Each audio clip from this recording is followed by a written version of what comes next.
조용한 공간에서 지금 약국에서 지금 진행을 하고 있는데요. 오늘 할 내용은 면역에 관련돼서 할 내용이고요. 아무래도 면역에 대해서는 많은 관심을 모두 다 갖고 있고요. 어, 안 좋은 상황이긴 하지만 그래도 여기에서 좋은 의미를 찾는다면 일단 첫 번째 우리가 면역에 대해서 관심을 많이 갖게 되었다는 거하고요. 또 하나는 뭐냐면 이 면역 시스템을 우리가 이해할 수 있는 기본적인 경험을 많이 하게 됐다는 겁니다. 그래서 오늘 할 내용도 깊은 내용이지만은 아무래도 조금 이해하기가 좀 수월하지 않을까 싶은 생각이 듭니다. 오늘 할 내용 면역에 관련돼서 이야기하도록 하겠습니다. 먼저 화면을 공유하고요. 내용이 많기 때문에 바로 시작을 하도록 하겠습니다. 예. 이거는 이제 요즘에 좀 문제가 많기 때문에 이 녹화나 이런 부분에 대해서 민감한 부분이 많이 있어서요. 활용하실 때 좀 주의하셔서 활용하셨으면 좋겠고요. 오늘은 면역을 올리는 스마트한 셀프 케어를 어떻게 할 것인지에 대해서 이야기하도록 하겠습니다. 그런데 이제 요즘 이 면역에 대해서 말이 많아요. 어떤 말이냐면 면역력을 올린다 이런 말을 많이 하는데 이런 말은 지금 틀린 말이라고 서서히 얘기가 나오고 있습니다. 그래서 면역을 올린다라는 말은 지금 틀렸다라는 말을 수정한다면 면역 시스템을 정상화해야 된다라고 그 정도로 바꿔야 될 것 같아요. 왜 그러냐면 과거에 에이즈라고 아시죠?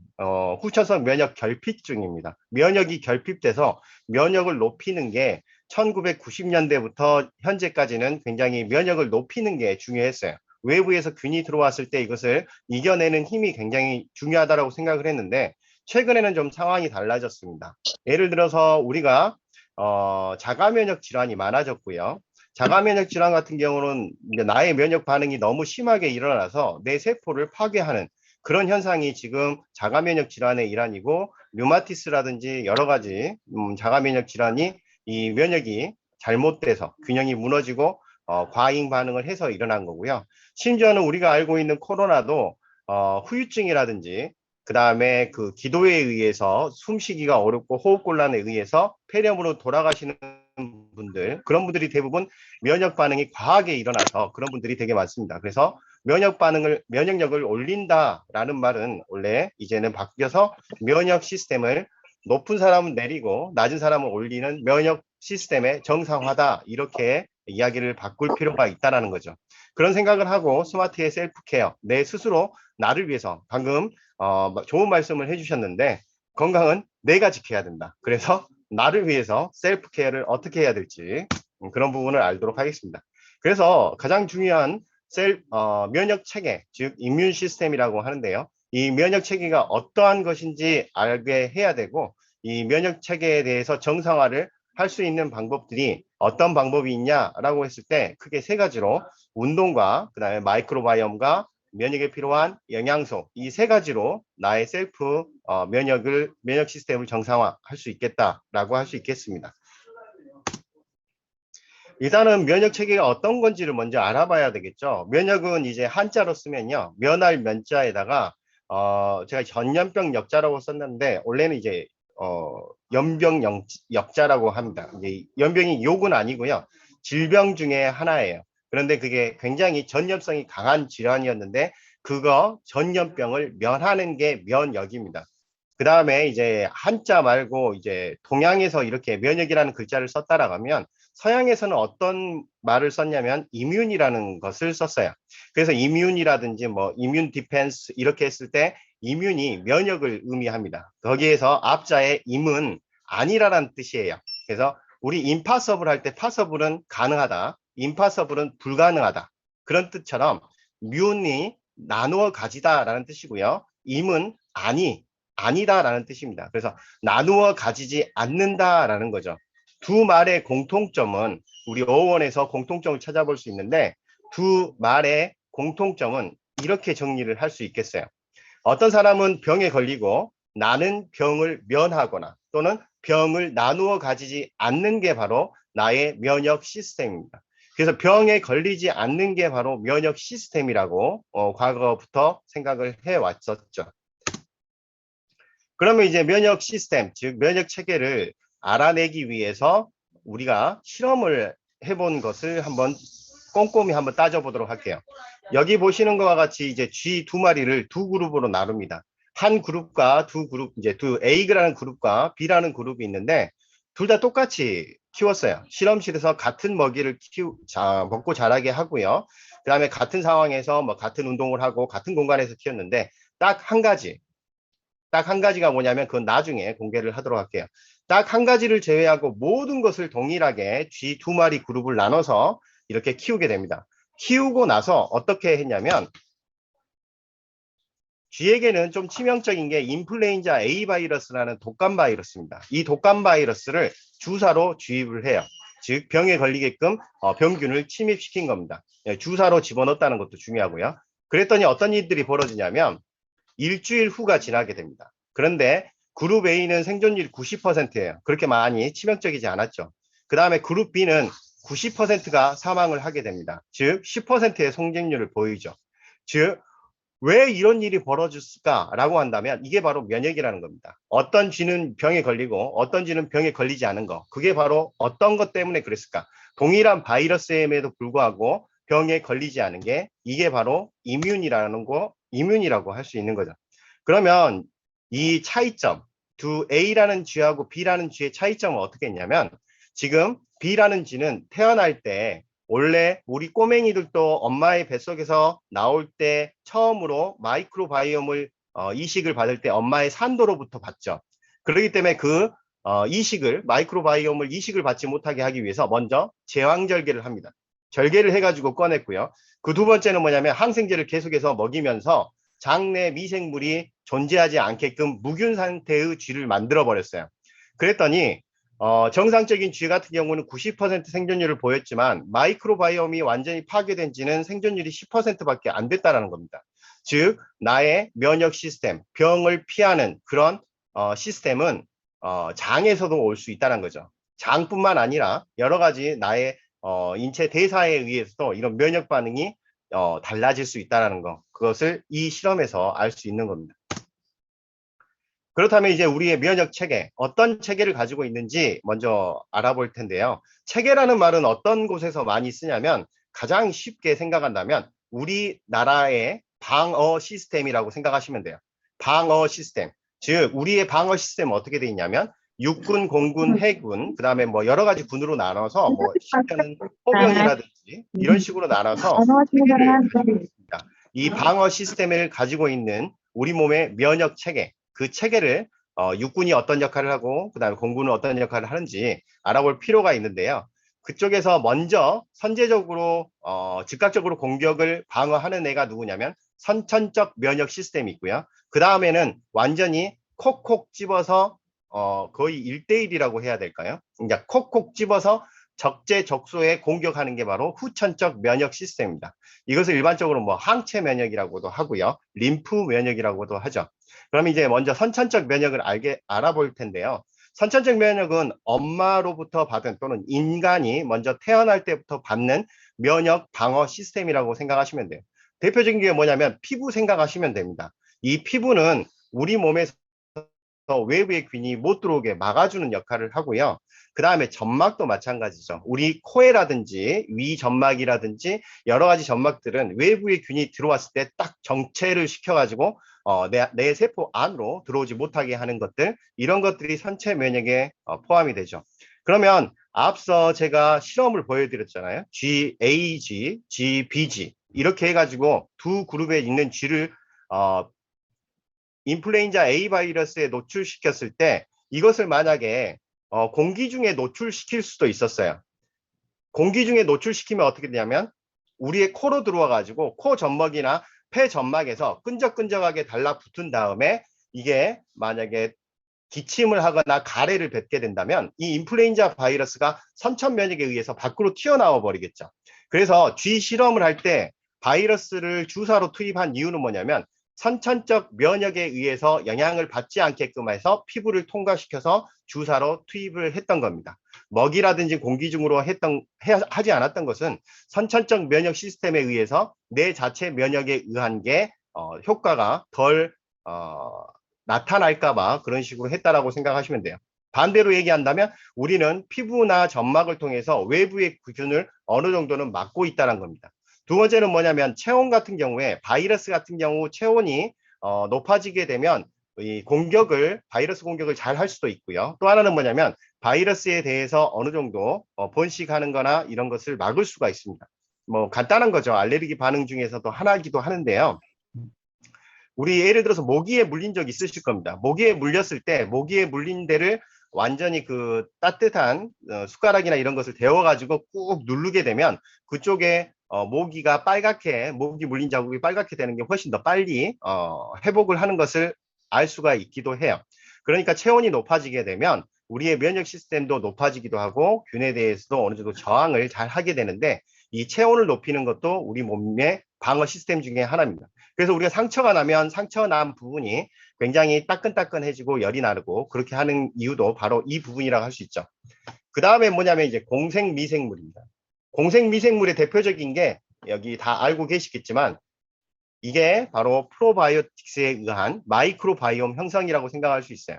유익균들이 우리 장내 미생물 중에서 유익균들이 장 점막 부근에서 위치하면서 우리가 먹은 것들 중에서 독소가 됐든 나쁜 것들이 접근을 하게 되면 장내 미생물들이 그걸 경쟁적으로 막아주기 때문에 우리의 장세포에 들어오지 않습니다. 그래서 이런 부분까지 생각을 하셨으면 좋겠고요. 그 다음에 대식세포 이런 거는 뭐냐면 상처 났을 때 우리 백혈구가 공격을 하게 되면서 나쁜 세균이라든지 세균에 감염된 세포들을 제거하면서 우리의 면역을 선천적으로 방어를 하게 됩니다. 그런데 이제 선천적 면역 중에서 대표적인 게 이제 피부인데요. 피부 중에서도 외부에서 이렇게 균이 들어오지 않게끔 잘 막고 있어야 돼요. 그래서 손만 씻기만 하면 우리는 세균에 오염되지 않게 되는데요. 이 세포들은 정션이라고 해가지고 세포끼리 이렇게 묶어져 있습니다. 그래가지고 서로 연결돼 있어서 쫀쫀하게 붙어 있는데 문제는 뭐냐면 이 힘만 가지고는 우리의 세포는 꾹 누르면 푸두둑 꺼져 버린다라는 거죠. 굉장히 연결된 이유는 뭐냐면 연결하고 있는 것도 의미가 있지만 서로의 신호를 주고받기 위해서 연결되어 있는 그 연결고리예요. 그것보다 더 중요한 게 뭐냐면 바로 이 콜라겐입니다. 이 세포에는 주르륵 콜라겐이 연결되어 있어야 되는 거죠. 그래서 콜라겐이 이 세포가 피부 장벽이 튼튼하게끔 해주는 역할을 하기 때문에 비타민 C는 피부 장벽을 콜라겐을 생성을 도와가지고 튼튼하게 해줄 뿐만 아니라 그 다음에 뒤에서 설명드릴 여러 가지 면역 시스템을 좋게 해가지고 도움을 주기도 합니다. 만약에 이 콜라겐이 없게 되면 그림처럼 이렇게 돼요. 제가 한번 눌러보면요. 콜라겐이 하나씩 없어지게 되면 이게 탈락이 되면서 세포의 공간에 틈이 생기게 되죠. 이게 대표적인 게 뭐냐고 한다고 뭐라고 말씀드릴 수 있냐면요. 우리 항해 시대 때 비타민 C가 부족해가지고 어떤 일이 벌어졌는지 기억이 나실 겁니다. 항해 시대 때 비타민 C가 부족해가지고 잇몸에서 피가 나고 피가 멈추게 하는 괴혈병인데요. 이 괴혈병은 비타민 C가 부족해서 콜라겐 형성을 못해서 점막 중에서 가장 혈관과 많이 연결돼 있고 그다음 손상이 가장 많이 되는 게 입인데 입 근처에서 염증이 많이 생기고 그다음에 혈액들이 이 중간중간에 빠진 부분으로 나와버리는 게 바로 괴혈병이죠. 그래서 이 괴혈병은 비타민 C와 콜라겐과 연결시켰다고 생각할 수도 있고요. 또 하나는 뭐냐면 지금 제가 그린 화살표를 반대로 한번 생각을 해보면 외부의 균이 들어올 수 없게끔 막아주는 것도 비타민 C고 콜라겐이다, 피부 장벽이다. 이렇게까지 생각을 할 수 있겠습니다. 응용을 하고 다르게 한번 생각을 해보는 것도 굉장히 중요한 부분이죠. 그래서 이제 선천성 면역에서 가장 또 중요한 것은 뭐냐면 이미 이제 그 우리의 피부 장벽을 뚫고 그 균이 들어왔을 때 이것을 어떻게 막을 것이냐라고 봤을 때 이쪽에서 보면 여기에 여러 가지 세포들이 있어요. 지금 보시면 뭐 백혈구도 있고 T세포도 있고요. B세포도 있고 마크로파지, 백혈구 이런 것도 있고요. M셀 이런 것도 있습니다. 여러 가지 이렇게 있다는 것은 뭐냐면 이 종류가 중요한 게 아니고요. 제가 말씀드렸지만 면역 시스템, 체계, 방어 시스템 할 때 이 방어할 수 있는 시스템은 육해 공군처럼 다 각각 하는 역할이 다른 것들이 체계를 이루고 있다는 게 중요합니다. 그래서 이 체계가 쫀쫀하게 정상적으로 돼야지만 모든 게 다 방어가 잘 이루어질 수 있다는 거죠. 실질적으로 지금 여기 보면 지금 여긴 장점막 세포입니다. 장점막 세포인데 점액으로 이렇게 끈끈이 묶어져 있고요. 그 다음에 유익균이 됐든 유해균이 됐든 이렇게 점막에는 균들이 같이 있게 돼요. 그런데 이게 외부에서 나쁜 균이 이렇게 서서히 침투하게 되면 여기 보시면 이 팔이 보이시죠? 이쪽에 있는 게 일로 이동을 한 건데요. 외부에서 나쁜 것들이 발견이 되게 되면 우리 몸에 침투하기 전에 손을 쭉 뻗어서 먼저 샘플을 가져옵니다. 세포 안으로 샘플을 가져와서 이것을 우리 그 중앙 시스템에 신고를 하러 가요. 그게 바로 항체를 만드는 시스템에 신고를 하러 가게 되는 겁니다. 그게 한 6일 정도 걸리게 돼요. 그래서 외부에서 나쁜 균이 들어왔다라고 하면 먼저 우리 몸에 침투하기 전에 점액 근처에만 있어도 이 부분에서 이것을 샘플을 가져와서 처리를 하게 되죠. 그 다음에 또 하나는 뭐냐면 우리가 서울 아시죠? 서울의 사대문이라고 들어보셨을 거예요. 서울은 성으로 둘러싸여져 있는데 동대문, 남대문 뭐 이런 식으로 해서 문이 있어가지고 그 문을 통과해가지고 사람들이 왕래하게 만듭니다. 우리의 세포들도 우리의 체도 마찬가지로 M셀이 어떻게 보면 우리의 사대문과 같은 곳이에요. 이쪽에 많은 물질들이 왔다 갔다 하는데 이 물질에 마크로파지라는 게 있는데요. 대식세포예요. 이 대식세포가 딱 지키고 있어가지고 나쁜 물질이 들어오게 되면 너 이거 뭐야? 해가지고 호패를 확인한 다음에 즉 너 우리 세포야? 사람의 세포야? 나의 세포야? 해가지고 물어봐서 그게 아니라고 한다면 잡아먹게 됩니다. 그 다음에 잡아먹은 다음에 뭘 해주냐면 이것도 신고를 하게 돼요. 즉 항체를 만드는 B세포에 가가지고 항체를 만들어 주세요라고 이제 요구를 하게 되는 게 그게 바로 이제 서서히 후천적 면역에 들어갑니다.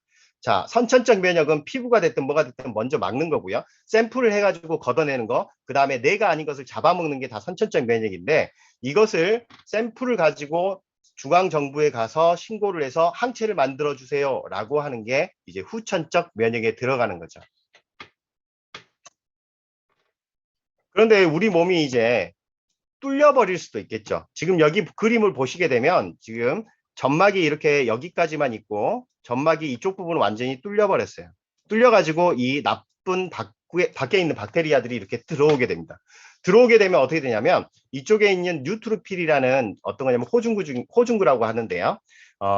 뭐 각각의 내용이 중요한 게 아니고요. 여러 가지의 군대들이 있구나라고 기억을 하시면 됩니다. 얘네들은 뭐 특전사가 됐든 이런 것들이 와가지고 여기에 세포들 들어온 세포에 들어온 나쁜 박테리아를 막 잡아먹게 돼요. 막 잡아먹게 된 다음에 이름이 대식세포입니다. 대식세포더니까 밥을 많이 먹고 배가 빵 터져버려요. 빵 터지면 이쪽을 게일 같은 형태로 딱 막아버리는 역할까지 해줘요. 그 다음에 일부는 다시 중앙정부에 가가지고 림프구를 통해 가지고 항체를 만들어라고 명령을 시킵니다. 그게 바로 후천성 면역의 이제 시작이라고 할 수 있겠죠. 바로 이 그림이 그 그림이에요. 지금 아까 배 터지게 먹어가지고 여기 보시면 나와 있는 것처럼 T셀이라든지 B셀이라든지 이런 셀들이 또 있는데 이 림프구에게 전달을 해줘가지고 항체를 만들어주세요 라고 얘기를 하는 거죠. 그래서 항체를 만들게 되면 그때부터 항체 공격을 하기 시작합니다. 그런데 이때 호중구가 전달해서 항체를 만드는데 얼마의 정도의 시간이 걸리냐면 6일에서 일주일 정도 걸려요. 그러니까 선천적 면역은 한 일주일 정도에서 해결을 해주는 거고요. 버텨주는 거고 항체를 만든 후부터는 항체가 대부분 완전히 전쟁을 끝내버린다라고 생각을 하시면 돼요. 그래서 우리 주변에 코로나 걸려가지고 일주일 동안 너무 힘들었어 라고 하신 분들은 선천적 면역에서 힘들으셨던 분들이에요. 그런데 어떤 분들은 선천적 면역이 잘 돼 있는 분들은 어떻죠? 그냥 이번에 뭐 감기하고 똑같은데 이렇게 말씀하시는 분들이 선천적 면역이 잘 된 분들입니다. 그런데 일주일 후에 자가격리를 말하지 않아도 해지를 시켜드립니다. 그 이유는 뭐냐면 일주일 후가 되면 내 몸에 있는 중앙정부에 가서 항체를 이미 만들어내기 시작한다라고 생각하기 때문에 그래요. 그래서 항체가 만들어질 때부터는 전염력도 없고 그다음에 이거를 이겨내고 있는 과정이다라고 얘기하기 때문에 일주일 후부터는 그렇게 신경을 안 씁니다. 그렇다면 제가 앞에서 첫 번째 실험에서 G 말씀드렸죠. G의 첫 번째 일주일의 생존율이 10%고 90%라고 했을 때 그 뒤부터는 G가 죽지를 않아요. 그 말은 뭔 말이냐면 일주일 후가 되면 G도 항체가 생겨서 후천적 면역이 됐기 때문에 죽지 않았다는 겁니다. 즉 우리의 생존 관계에 연결시켜서 가장 큰 문제를 일으키는 것은 선천적 면역일 때가 생기는 거죠. 그럼 반대로 얘기해서 이 선천적 면역이 왜 중요하냐면 이 선천적 면역이라는 것은 내 몸에 있어서 생사를 이제 왔다 갔다 하게끔 할 수 있는 부분이고요. 지금 제 슬라이드에 화살표를 그으신 한지웅 리더님은 이걸 좀 지워주셨으면 좋겠습니다. 이거 제가 그린 거 아니고요. 지금 화살표를 좀 손으로 좀 지워주셨으면 좋겠습니다. 예, 훌륭하십니다. 빠르시네요, 반응이. 네. 그렇게 해서 선천성 면역과 후천성 면역에 대해서 어느 정도 이제 감이 오셨을 거라고 생각이 듭니다. 그러면 이제 우리 면역 체계에서 어느 정도 활발한지를 한번 보면요. 이게 그 대식 세포들 중에서 대표적인 게 뭐 호중구가 됐든 뭐 백혈구가 됐든 이렇게 있는데 그 중에서 NK 세포는 많이 들어보셨을 거예요. 그래도 NK 세포가 어떤 건지는 알아야 되겠죠. NK 세포가 잘하는 것은 뭐냐면 우리 몸에서 병균에 감염된 세포를 죽이는 역할도 하지만 암 세포를 죽이는 역할도 합니다. 그래서 잘못된 세포를 죽이는 역할을 하기 때문에 굉장히 중요한 세포 중에 하나예요. 근데 NK 할 때 가장 중요한 것은 뭐냐면 NK 세포의 숫자보다 더 중요한 게 뭐냐면 활동성입니다. 활동성, 여기저기 활동하면서 빨리빨리 균을 없애는 거, 그 활동성이 좋아야지 되는데 요즘에 검사를 하는 게 NK 세포 활동성을 검사를 많이 해요. 그런데 검사를 해도 답이 없어요. 답은 정해져 있기도 하고요. NK 세포의 활동성을 높이는 게 크게 세 가지 정도 됩니다. 첫 번째는 뭐냐면 프로바이오틱스. 프로바이오틱스 중에서 HN019 균 같은 경우 NK세포와 백혈구의 활동성을 또는 영향력을 키운다라는 게 내용이 증거로 나와 있고요. 논문에 발표됐고요. 아연이 그 역할을 해주고 또 하나는 뭐냐면 운동입니다. 그래서 NK세포의 활성도를 높여가지고 내가 면역력을 향상시키고 정상화하고 싶다라고 한다면 이 세 가지를 해주시는 게 필요하죠. 그 다음에 우리가 눈으로 또 그 활동성을 확인하는 게 좋겠잖아요. 그래서 여기에 보여지는 것과 같이 현미경을 한번 보시겠습니다. 현미경을 보시면 이쪽에 나와 있는 거 큰 게 세포가 암세포입니다. 지금 여기다 암세포를 하나 표시를 해드릴게요. 이게 암세포고요. 이 작은 것들이 바로 NK세포예요. 그러면 NK세포가 이렇게 활동적으로 움직입니다. 그 다음에 여러 번 공격을 한 다음에 어떻게 되냐면 여기 보시는 것과 같이 암세포가 녹아버리는 거죠. 그래서 이쪽 부분이 암세포가 녹아버리는 게 지금 NK세포의 활동에 의해서 이렇게 녹아버리는 겁니다. 이게 바로 면역을 정상화시킬 때 나타나는 증상들이죠. 우리 몸에는 암세포가 하루에 수천 개씩 생기는데 이게 암으로 전달 안 되는 것은 NK세포가 열심히 활동을 해가지고 이 세포들을 다 사멸시키기 때문에 그렇다고 할 수 있겠죠. 그러면 이 면역 체계를 향상시키는 또는 면역 시스템을 정상화하는 것은 영양요법하고요, 마이크로바이옴과 운동 이 세 가지를 특별하게 얘기할 수 있겠습니다. 영양소를 먼저 보면 간단해요. 가장 중요한 것은 최근에는 식물 영양소로 얘기를 많이 하고 있습니다. 그 중에서 대표적인 게 코세틴하고 로즈마리하고 광황 추출물인데요. 이 세 가지 추출물이 있는데 이 세 가지 추출물은 뭐 시중에서도 여러 쉽게 접할 수 있는 것들입니다. 그래서 여기 보시면 TQR이 지금 이 방금 세 가지를 말하는 건데요. 이것을 각각을 따로따로 먹게 되면 이 정도의 그 면역력이 증가하는 것을 알 수 있어요. 그런데 여기 보시면 세 개를 혼합 추출물을 했을 때 이렇게 훨씬 더 효과가 나타나는 것을 알 수 있습니다. 이것은 어떻게 비유를 하냐면 제가 아까 말씀드렸을 때 면역 체계, 즉 방어 시스템이라고 했죠. 체계가 잘 잡혀 있어야 됩니다.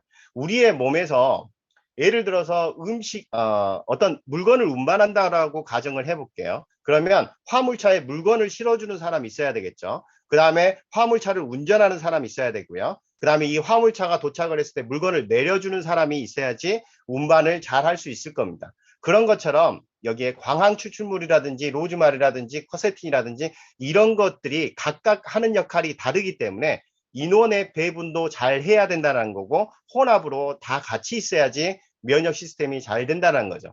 그렇기 때문에 추가적으로 더 실험을 한 게 뭐냐면 1대 3대 5, 3대 3대 5, 뭐 3대 5대 5 이렇게 해가지고 비율까지도 확인을 해봤어요. 그래서 1대 3대 5가 가장 좋은 비율이다 해서 식물 영양소 중에서 코세틴, 로즈마리, 강황 추출물이 그 비율로 들어가 있는 겁니다. 그게 바로 제가 그 정확히 이름은 기억을 안 나는데 아침에 6알 먹고 저녁에 6알 먹는 식물 영양소로 된 종합 비타민인 것 같아요. 제가 그 정확히 기억은 잘 안 나는데 그렇게 됩니다. 지금 제가 할 수 있는 한 모든 정보를 드리고 있습니다. 자, 그 다음에 이제 식물 영양소를 섭취를 했을 때 이렇게 영향이 된다. 이게 바로 이 부분이고요. 그 다음에 이제 식물 영양소에 대해서 이제 나와 있는 부분 중에서 가장 중요한 것은 한 표로 나타난 게 있어서 가져왔습니다. 여기서 체크해야 될 표현은 뭐냐면 우리의 이뮨 시스템, 이게 면역이거든요. 이뮨 시스템과 연결되어 있는 게 염증입니다. 이 염증이 적당하게 일어나야지만 이뮤 시스템이 정상화되는 거예요. 근데 과하게 일어나면 자가 면역 질환이 되는 거고요. 만약 점액을 너무 많이 분비하게 되면 이게 비염이라든지 아토피라든지 이런 식으로 가게 됩니다. 그런 거를 정상하게 해주는 게 뭐냐면 바로 오메가3라고 나와 있어요. 그뿐만 아니라 항산화를 잘 해줘야 돼요. 산화 물질이 너무 많이 나오게 되면 우리 몸 완전히 어떻게 보면 산화 물질이 많으면 염증이 많이 생기고요. 염증이 많으면 가 근형이 됩니다.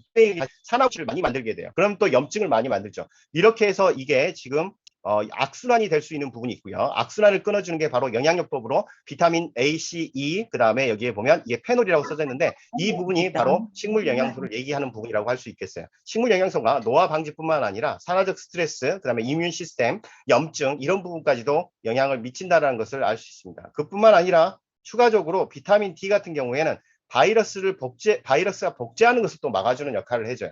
비타민 D도 중요한데 또 여기도 나와 있죠. 페놀. 폴리페놀을 의미하는 거고 식물 영양소를 의미한다라고 생각을 하시면 될 것 같습니다.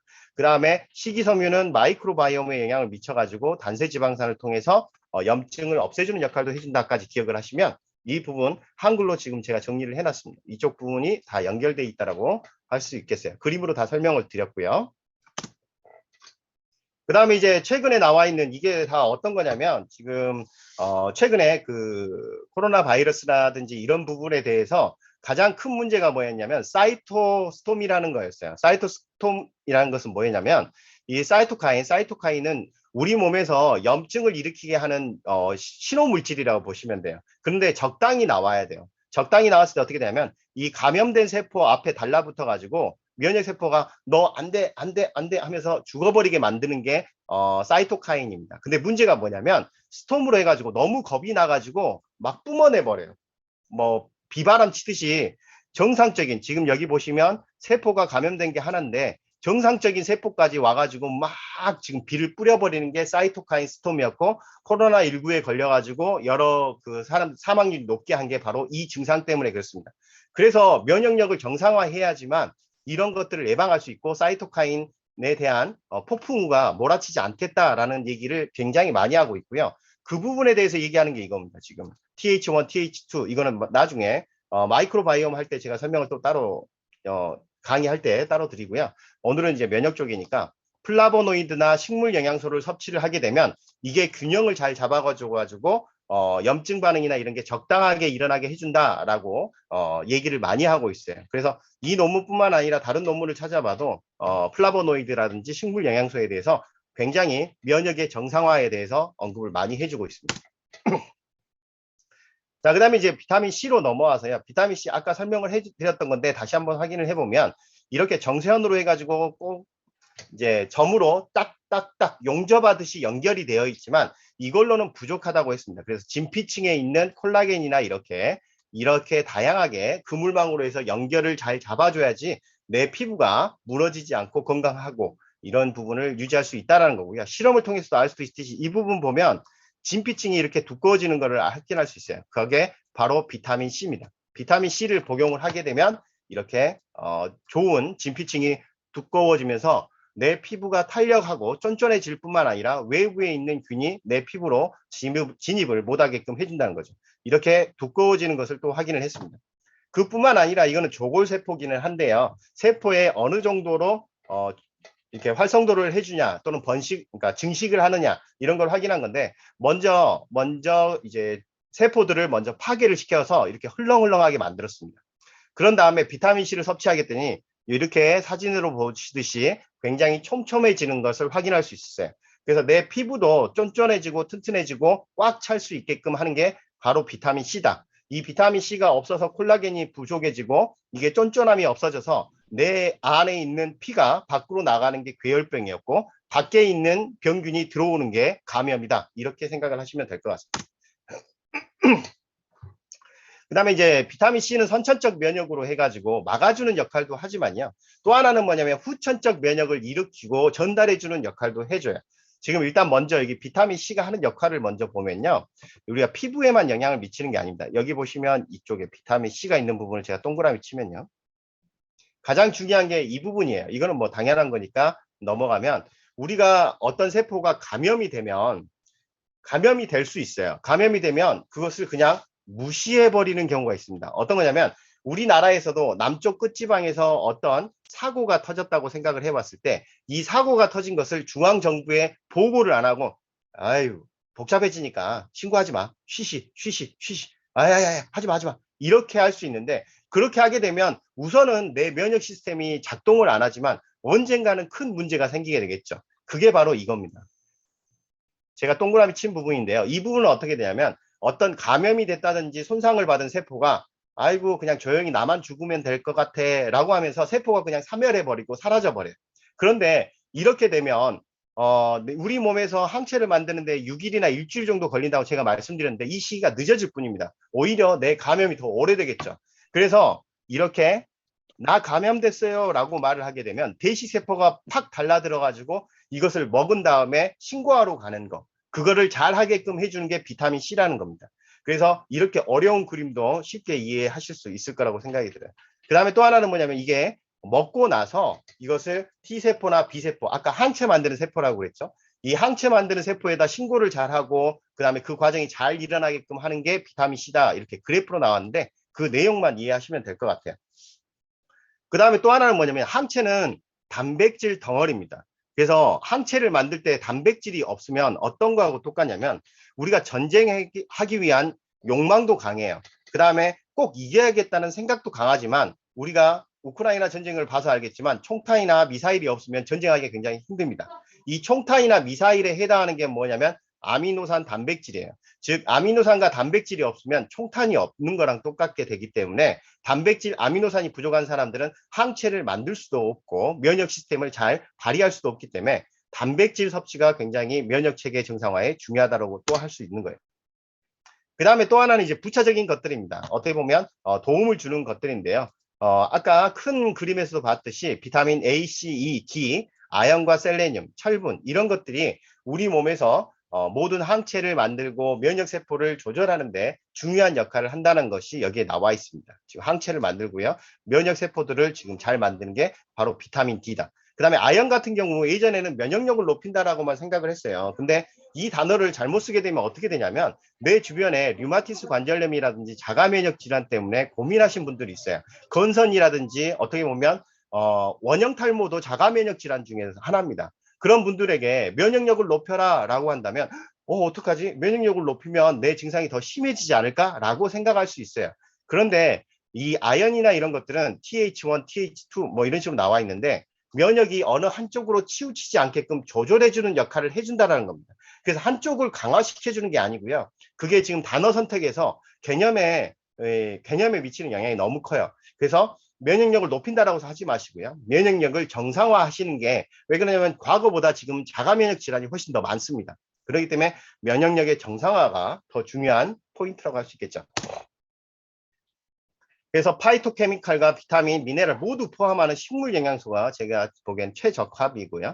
그 다음에 항산화는 면역세포의 활성화, 그 다음에 활성산소를 감소하고 활성산소가 적게 생기면 염증이 적게 생기고 그 다음에 이게 다시 DNA가 손상받지 않고 악순환을 끊어주는 역할을 해준다고 제가 말씀드렸고요. 비타민 C는 1차 방어선과 2차 방어선 모두 방어하는 거기 때문에 비타민 C 섭취도 조금 더 늘려주시는 게 훨씬 더 좋겠죠.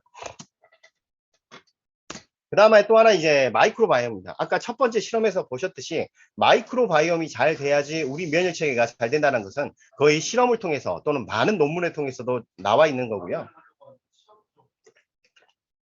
그러면 이제 마이크로바이옴이 어떤 역할을 하냐면 우리의 인체는 세포가 30조 정도 돼요. 그런데 장내 미생물의 세포는 38조 정도 됩니다. 어떻게 보면 나보다도 더 많은 세포를 장에 가지고 있다는 거죠.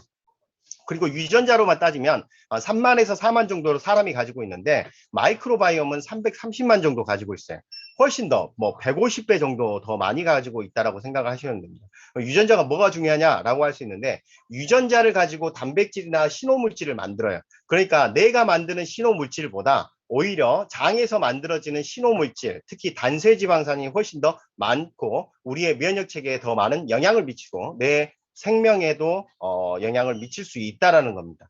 그래서 유익균, 유해균 이런 것들에 마이크로바이옴이 잘 잡혀져 있는 게 중요한데요. 이거는 제가 잠깐만 마이크로바이옴 강의할 때 있는 것을 갖고 와서 시간이 없어도 좀 말씀드릴게요. 이거를 비유를 어떻게 하면 되냐면요. 저는 건물주예요. 진짜 건물주는 아니고요. 제 몸이 건물입니다. 제가 건물주면 얼마나 좋겠어요. 자, 제 몸이 건물이라고 생각하면 되고요. 4층짜리 건물이라고 생각하시면 돼요. 그래서 저는 이제 4층에서 살고 있고요. 그런데 세입자는 훨씬 더 많겠죠. 숫자상으로는 세입자가 더 많지만 내 몸의 주인은 저라고 할 수 있겠죠. 즉 미생물이 제 몸의 주인은 아니라고 할 수 있겠습니다. 그 세입자 중에서 1층에는 가게를 내놨어요. 근데 가게를 내놨는데 어떤 젊은 청년이 새를 들어와서 아침부터 청소를 하고 너무 깨끗이 해놓은 겁니다. 그랬더니 2층, 3층에 살고 있는 세입자들도 쓰레기 여기다 버리면 안 되겠네. 분리수거도 잘 해야 되겠네. 그 다음에 여러 개 청소를 하니까 깨끗해지는 거죠. 그런데 이 청년이 역시나 성공을 해가지고 더 큰 가게를 얻기 위해서 다른 데로 이사를 가고요. 새로운 사람이 왔는데 그 사람은 아침에 늦게 열기도 하고 그 다음에 뭐 술도 먹고 그 다음에 분리수거 다니고 쓰레기도 맘대로 버리고 그러다 보니까 건물이 조금 더러워졌어요. 그런데 2층, 3층에 있는 사람들이 갑자기 쓰레기를 버리기 시작합니다. 여기다 쓰레기 버려야 되는구나 하고 건물에 쓰레기를 버리게 하고 더 잘 쓰지 않는 거죠. 이게 어떤 구조랑 똑같냐면 건물주인 나는 내 몸이고요. 그 다음에 1층에 있는 사람은 청소를 잘해준 사람은 유익균입니다. 유익균은 우리 몸에서 25% 정도 해당하는데요. 그 다음에 2층, 3층에 사는 세입자들은 굉장히 많죠. 60% 정도 됩니다. 60%가 되는데 유익균이 잘 활동을 해주면 중간균들도 유익균처럼 활동을 해줘서 60 더하기 25, 즉 85%가 유익균이 되는 상태가 장이 건강한 상태가 돼요. 그런데 우리 몸에서 15%에 해당하는 유해균이 들어와요. 유해균이 들어왔을 때 이 사람들이 만약에 청소를 안 하고 잘 더럽게 쓰고 유익균들이 그걸 제어를 못 해주게 되면 이 중간균이죠. 중간에 2층, 3층에 있는 균들도 나쁜 균이 됩니다. 그러면서 대장암을 일으키거나 이런 균들이 유해균들보다도 오히려 중간균에 있던 균들이 DNA 변형이 된 것들이 훨씬 더 많다는 거죠. 그래서 이 장 상태가 무너진 상태가 바로 유해균들이 증가한 상태가 될 수 있는 거죠. 그래서 이 강의로 다시 돌아와서 마이크로바이옴이 정상화돼야지만 월세가 어떤 건지 아시겠어요? 우리 건물주에게 그 세입자들이 바치는 게 바로 월세겠죠. 이 월세는 뭐냐면 단세지방산입니다. 단세지방산을 장내 미생물이 잘 만들어줘야지 내가 월세를 받으니까 건물을 잘 보수를 하고 활동을 잘 하게끔 하는 게 단세지방산이죠. 그래서 단세지방산을 잘 만들어줘야 되는데 이 단세지방산을 어렵게 생각하실 필요가 없어요. 우리 반대로 단세지방산이 있으면 장세지방산이 있겠죠. 긴 쇠사슬, 긴 쇠사슬, 장쇠지방산은 뭐냐면 우리가 흔히 말하는 오메가3가 장쇠지방산입니다. 그래서 물고기라든지 생선에 있는 좋은 지방산이 바로 장쇠지방산인 오메가3고요. 아주 미세한 유익균들이 만든 지방산, 그게 바로 단세지방산이에요. 오메가3만큼 우리 몸에 좋은 역할을 하는 게 단세지방산인데 그게 내 몸의 마이크로바이옴이 잘 돼 있을 때 된다는 거고요. 그 월세를 잘 내야 내 건물이 튼튼하는 면역력이 정상화된다. 이 정도로 정리를 할 수 있겠습니다. 그래서 여기에 내용은 똑같아요. 우리가 마이크로바이옴이 잘 되려면 어떻게 해야 돼요? 프로바이오틱스를 섭취하면 마이크로바이옴이 장 점막에 잘 달라붙고 또 하나는 단세지방산을 많이 만들어내게 되면 독소를 없애주고요. 그 다음에 이렇게 단세지방산은 세포 안으로 들어와서 나의 전체적인 면역 시스템을 잘 하게끔 해준다. 이렇게 세 가지 기능으로 프로바이오틱스의 기능을 생각할 수가 있겠습니다. 그 다음에 이제 운동을 하게 되면 내 장 상태에 대해서 장내 미생물이 다양성이 좋아져요. 그 다음에 또 하나는 뭐냐면 번식도 잘하게 됩니다. 그래서 운동과 같이 해주면 내 장의 마이크로바이옴은 프로바이오틱스와 운동해주면 아주 완벽한 시스템이라고 할 수 있겠죠. 거기에다가 식이섬유까지 해주면 먹이까지 좋아지니까 더 훨씬 더 좋겠죠. 그래서 정리를 해보면 장은 하나의 면역기관이고요. 마이크로바이옴 면역의 핵심 역할을 하고 프로바이오틱스와 식이섬유를 같이 하게 되면 장 면역은 업될 수밖에 없다. 이 정도로 정리할 수 있겠습니다. 그 다음에 이제 마지막으로 이거는 그냥 여기 있는 리더님도 운동 많이 좋아하시고 하시니까 운동에 대해서 잠깐만 말씀드리도록 할게요. 슬라이드 2장 정도밖에 안 되니까요. 운동을 하게 되면 면역력이 높아지는 이유가 첫 번째로 그 이유는 뭐냐면 면역세포를 활성화하기 때문에 그렇습니다. 이 사진을 보게 되면 이 면역세포를 활성화하는 이 과정들이 쭉 나와 있는데요. 결과적으로 뭐냐면 내 몸에 대해서 대의식 세포들이 잘 잡아먹고 잘 잡아먹은 것을 중앙정부에 옮겨서 항체를 만들게끔 하는 과정이 잘 되게끔 해주는 게 운동이다라고 정리를 할 수 있어요. 그러면 그 과정을 조금 더 자세하게 좀 알아보면요. 방금 소개하시면서도 말씀하셨는데 여성분들이 많이 계셔가지고 좀 설명이 좀 다를 수 있는데 그래도 우리 상상을 해보면 될 것 같아요. 저도 건물주가 상상으로 돼봤으니까. 자, 상상으로 여기 있는 리더님들은 지금 군대에 있다고 생각합니다. 군복무를 하셨다고 생각을 해요. 그러면 군복무를 하면 어떤 일들이 벌어지냐면 내가 병장이 된다 하더라도, 그러니까 계급이 높아진다 하더라도 밑에 부하들이 속된 말로 쫄따구라고 하죠. 쫄따구가 밑에서 막 계속 들어와야지 병장의 삶이 편해집니다. 만년 병장들도 만약에 밑에 사람이 안 들어오면 밖에 있는 낙엽을 쓸어야 돼요. 그런 것처럼 이 호중군은 생명이 한 10일 정도 됩니다. 군복무 시간이 10일 정도 된다라고 생각하면 돼요. 병장이 된 애들은 아무래도 아유 적당히 하지, 대충 하지, 이렇게 하게 됩니다. 그렇게 노화된 호중구를 전역시키고 제거를 하는 거죠. 젊은 호중구들이 잘 들어오게끔 하는 게 바로 뭐가 되냐면 운동이에요. 그래서 운동을 하게 되면 이 호중구들 잡아먹는 애들이 열심히 안 한 애들은 이제 전역을 시켜주고 새로 들어온 빠릿빠릿하는 애들은 잘 잡아먹게끔 만들어주는 대체를 하는 게 운동이라고 하면 될 것 같습니다. 그래서 운동을 하게 되면 왜 면역력이 높아져? 이 대식 세포들이 교체가 잘 돼. 그래서 교체가 잘 되니까 외부의 균이 들어오면 잘 먹어. 잘 먹고 나서 이걸 신고를 안 하고 빠뜨리지 않고 애를 또 중앙정부에 갖다 줘가지고 항체 만들어줘. 그러면 면역력이 생겨. 이렇게 정리를 하시면 될 것 같습니다. 그 다음에 또 하나는 과도한 면역이라든지 이런 거 있죠. 자가면역이라든지 그게 원인이 된 게 이겁니다. 염증성 대식 세포라고 해가지고요. 염증을 너무 과도하게 일어나는 우리가 그 싸움을 하다거나 전쟁을 할 때 잘 보시면 너무 부대 중에서도 과한 부대 있죠. 막 전멸을 시켜버린다든지 과하게 행동하고 전쟁에 있어서는 그런 역할을 하는 군인들도 필요할 수도 있어요. 그렇지만 이게 너무 과하게 되면 자가면역 질환을 일으킬 수도 있고 염증이 많아지면 우리 몸도 다칠 수 있습니다. 그런 염증성 대식세포, 염증 대식세포가 감소하게 되고요. 항염 대식세포, 즉 아유 그만해. 여기까지 공격해. 이렇게 제재를 해주는 게 증가하게 되면서 내 면역 시스템이 온화해지게 됩니다. 그게 바로 운동의 역할이라고 하시면 되겠고요. 그 다음에 여러 가지 뭐 암세포 처리라든지 NK세포의 활성화는 제가 아까 말씀드렸죠. NK세포의 활성화를 해결해주는 활성화를 하게 하는 세 가지 요소, 운동과 프로바이오틱스, 아연 이 정도로 기억을 하셨으면 좋겠습니다. 자, 그래서 이제 마지막으로 이제 운동을 하게 되면 호르몬 조절도 해줘요. 우리 몸에서 마이오카인도 나오게 됩니다. 마이오카인은 운동에서 근육에서 나오는 호르몬 중에 하나인데요. 운동을 하게 되면 내 몸에서 이제 근육에서 쭉 나오게 되면서 이 호르몬들이 면역 세포를 지금 보시면 다 활발하게 움직이게 해줘요. 여기에 좀 빠져 있긴 하지만 NK 세포 활성화도 이 부분에 마이오카인의 영향을 받을 수도 있다는 겁니다. 또 하나는 뭐냐면 운동을 하게 되면 성장 호르몬이 증가하게 돼요.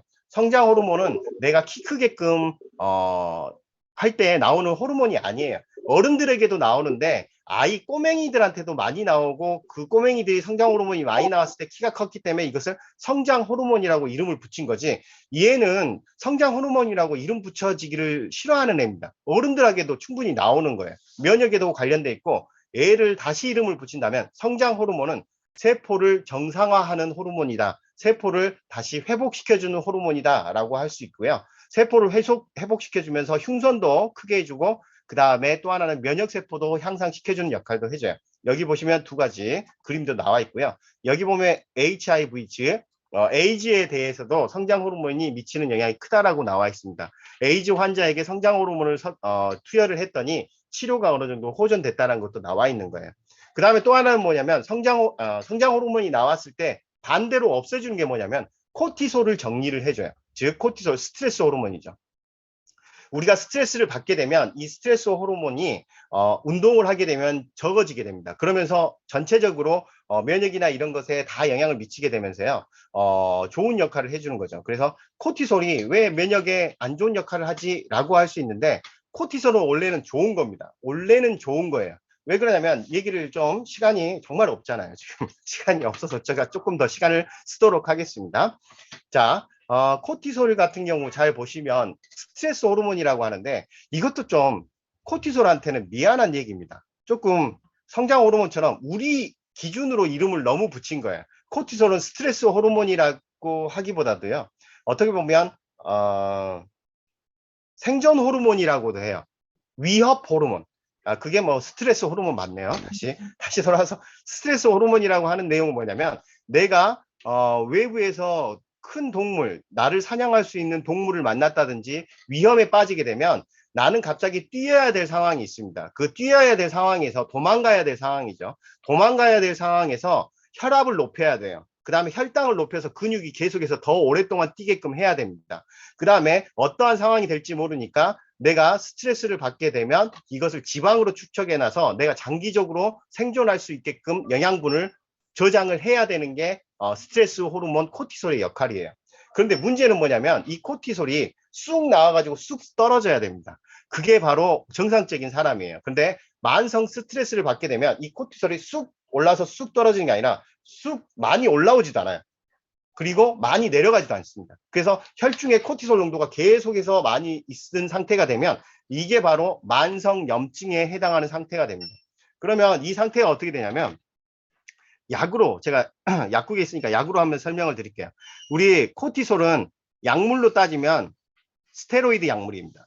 우리가 많이 염증을 일으켜가지고 상처가 나면 스테로이드 호르몬 약물을 이런 약물들을 한 3일제에서 5일 정도 쓰면 드라마틱하게 증상이 완화가 돼요. 근데 문제가 뭐냐면 이 스테로이드 약물을 계속해서 조금씩 날마다 먹게 되면 우리는 뱃살이 빵빵해지게 되고요. 얼굴이 붓게 되고 그 다음에 염증이 높아지고 혈압이 높아지게 되는 똑같은 코티솔 과다 분비 증상에 빠지게 되는 것과 똑같습니다. 즉 코티솔이라는 게 계속해서 만성 스트레스에 의해서 꾸준히 조금씩 나오게 되면 우리는 스테로이드 약물을 그 무섭다는 스테로이드 약물을 날마다 먹는 것과 같은 상황이 되고요. 스테로이드 약물은 어떤 역할을 하냐면 염증을 없애주는 항염 작용을 하는 약물이에요. 항염작용이라는 건 뭐냐면 염증이 안 생기게끔 해주는 약물입니다. 그것은 우리가 상처가 났을 때 염증이 안 생기게 해주는 것은 맞지만 문제가 뭐냐면 외부의 균이 왔을 때도 염증이 안 일어나게 한다는 것은 면역을 떨어뜨리는 쪽으로 간다는 거라고 생각을 하시면 될 것 같아요. 그래서 이 운동을 하게 되면 마이오카인, 성장 호르몬, 코티솔까지 여러 다양한 호르몬에까지 영향을 미치기 때문에 이런 부분도 좀 기억을 하셨으면 좋겠습니다. 그 다음에 이제 체온이죠. 운동을 하게 되면 체온이 오르지만 또 하나는 뭐냐면 미토콘드리아의 숫자가 늘어나면서 우리의 기초 대사량이 늘어나고 체온이 높아지게 돼요. 그러면 체온이 높아지면 책에도 나와 있지만 면역력이 5배 정도 높아지기도 하고요. 또 하나는 뭐냐면 조금 과학적으로 좀 더 알아보면 이렇게 여러 가지 체온이 높아졌을 때 이렇게 신호 전달 체계의 비중이 높아지는 게 달라집니다. 그런 건 이제 깊이 들어갈 필요는 없지만 이렇게 조금 알았으면 좋은 부분이 체온이 높아지면 염증 면역 반응을 일으킬 수 있는 여러 가지 신호 체계가 조금 더 활성화되구나, 이렇게 과학적인 거구나 기억을 하셨으면 좋겠어요. 자, 그래서 이제 다 마무리됐고요. 운동은 면역 세포를 활성화하는 거고 운동에 좋은 것, 운동을 함으로써 나오는 좋은 것들은 마이오카인, 성장 호르몬, 코티솔의 저하 이런 거에 영향을 미친다, 이렇게 기억을 하시면 좋겠습니다. 그래서 평생 건강을 책임지는 이 우리의 면역력, 이것은 운동과 마이크로바이옴 식물 영양소로 내 건강은 내가 지킨다. 처음에 오늘 소개시켜주면서 말씀해 주신 가장 중요한 부분입니다. 내 건강은 내가 지켰으면 좋겠다라는 생각과 마치도록 하겠습니다. 와,